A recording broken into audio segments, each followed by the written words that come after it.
My name's David Potts and I live in Bispam in Blackpool. In February this year, I came into accident emergency, then via the critical care unit for suspected uveitis that was confirmed by the doctor on the ward later on that afternoon, so a serious eye infection. Outpatient appointment at ophthalmics was very busy. We got to see the consultant on my first visit and we were sat in a room and didn't really make contact with us. Eye contact at all, asked me what was going on, so we told him. Quite a few interruptions during that first appointment. And then he told us obviously I was going to refer me for tests, MRI, blood tests, x-rays just to see, because unfortunately last year whilst on holiday I had a serious illness while in Tenerife and I was in hospital in Tenerife, so I was quite twitchy about things because obviously with this happening I just wanted to know why this had happened. I'd not suffered from eye infections before. But the second outpatient appointment, I'd had all the tests done and got called in. They have to, I don't know the technical term for it, but what I call freeze your eye, put drops in your eyes for the machine.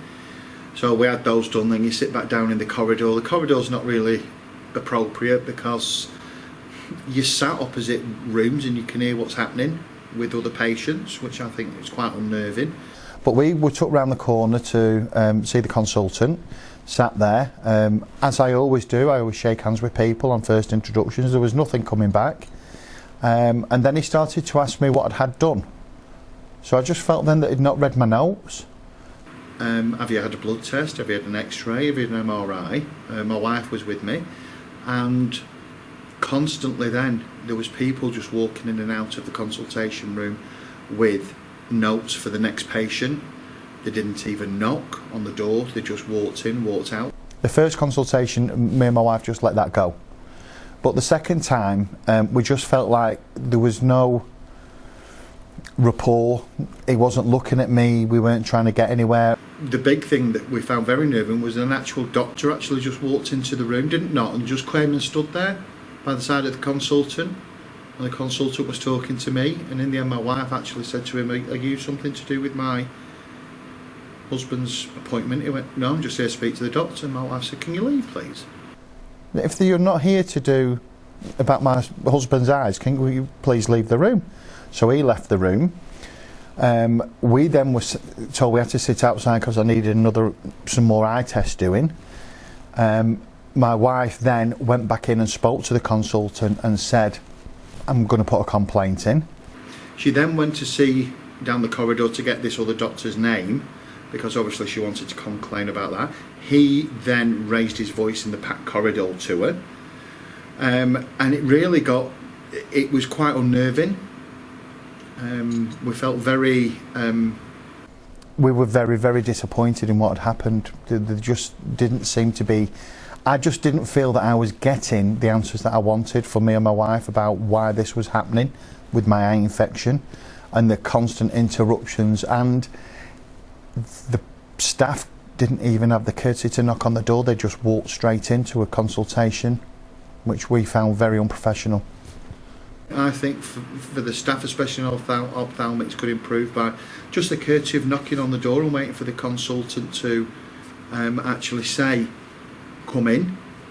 A lady then turned up in non-NHS uniform, and my wife thought that lady was like perhaps the ward manager or was in charge. And when my wife actually said to the lady, and you are, and she went, oh, I'm just here to see the doctor, and my wife said, well, I'm putting a serious complaint and I'd like you to leave, she just shot off. So I do think there was failings all round within that department. Common decency. It takes nothing out of someone's time to knock on a door if that door's shut and they know there's a consultation going on. I'm not a silly man. I do understand, I know how the NHS works. I do understand that there is a lot of pressure on the staff, especially HCAs, nurses and everything else, because everybody's got to meet targets. But a knock on a door, I've just said it doesn't even take that long. I should think that within this place there's some people sat in an office, even now, having news probably that that's going to be the end of their life. And if somebody just walked in when that was being told to me or one of my family, I would go absolutely ballistic. I wouldn't be happy. Hi David, my name's Zoe, I'm a sister for general outpatients. I'm sorry to hear about your experience that you had whilst in eye clinic.